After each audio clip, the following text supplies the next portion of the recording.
La Bretagne au fixe et en ce moment, je suis actuellement avec Brice de BZ Hunt. Bonjour Guillaume. Est-ce que d'abord tu peux te présenter s'il te plaît? Oui, pas de souci. Donc je m'appelle Brice Augras, j'ai un peu plus de 30 ans. Je suis d'une part le fondateur de l'entreprise BZ Hunt qui est située à Brest. Mais avant tout, depuis plusieurs années, je me définis comme ce qu'on appelle un hacker éthique. Ok, et du coup est-ce que tu peux nous préciser ce que c'est qu'un hacker éthique s'il te plaît? Un hacker éthique, alors on a rajouté le mot éthique derrière par rapport à l'évolution sur ces dernières dizaines d'années de ce qu'est le hacking. Mais c'est, je dirais, avant tout des individus qui sont passionnés. Alors de bidouille, on peut percevoir ça de manière pessimiste, mais c'est finalement des individus curieux dont l'activité principale au quotidien, c'est finalement d'une certaine manière d'être payé pour casser. Trouver des failles informatiques dans les systèmes, aider les entreprises à les corriger, et puis finalement faire preuve de créativité et d'imagination. D'accord. Tu parlais de BZ Hunt, et est-ce que tu peux nous présenter cette structure du coup? Donc BZ Hunt a été fondé en novembre 2020. J'ai Victor Poucheret qui m'a rejoint en tant qu'associé l'année d'après, en juillet 2021, et maintenant nous sommes 10 collaborateurs. BZ Hunt, c'est une entreprise qui réalise sur l'année 2022 un chiffre d'affaires d'environ 1 million d'euros et dont le cœur de métier principal, c'est de faire de l'offensif, donc effectivement faire des tests d'intrusion pour les entreprises, de participer comme aujourd'hui ici au FIC à des événements comme le Bug Bounty, qui consiste à aller chercher des failles dans des grandes entreprises et être payé par rapport aux failles qu'on trouve.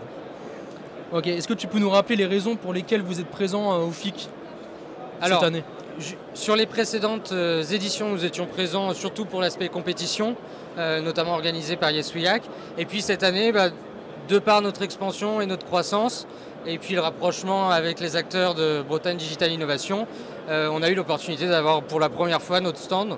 Donc on vient pour montrer ce qu'on sait faire, pour avoir l'opportunité, surtout avec la phase Covid, de voir nos clients dans la vraie vie, je dirais, et puis de développer notre carnet d'adresses, de rencontrer d'autres acteurs, et puis d'essayer d'identifier des complémentarités potentielles. Et du coup ça vous fait quoi d'être vraiment exposant pour la première fois au FIC? C'est une belle vitrine d'une part, ça permet d'afficher notre logo, parce qu'au bout de 2 ans on finit par en avoir un.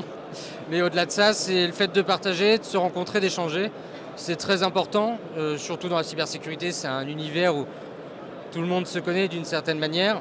Et puis c'est justement à travers un événement d'importance comme celui-ci qu'on peut prendre le temps. Dans le rush du quotidien, la cybersécurité, c'est des métiers assez prenants. Donc c'est prendre le temps de venir échanger.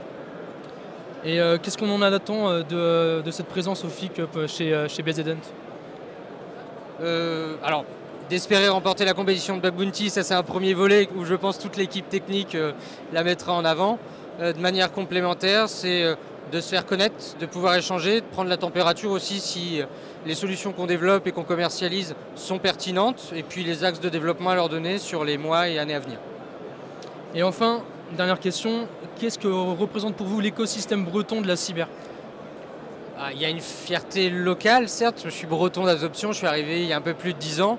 Je venais de la région parisienne, et puis quand je suis arrivé, au bout de 6 mois, je pense que j'étais convaincu à l'idée de ne plus jamais déménager de Brest.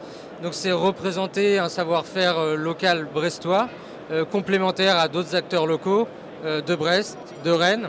Et c'est finalement de se rendre compte que par rapport à la demande et au niveau de menace actuelle qui est toujours en forte croissance et sur lesquels on est en manque de savoir-faire, il y a en proximité locale très proche déjà des premiers axes de complémentarité forts à construire, à renforcer, en plus des partenariats qu'on a déjà noués avec d'autres acteurs locaux. Super, merci beaucoup Brice. Merci pour Bonne journée, l'échange. bon salon. Bonne journée.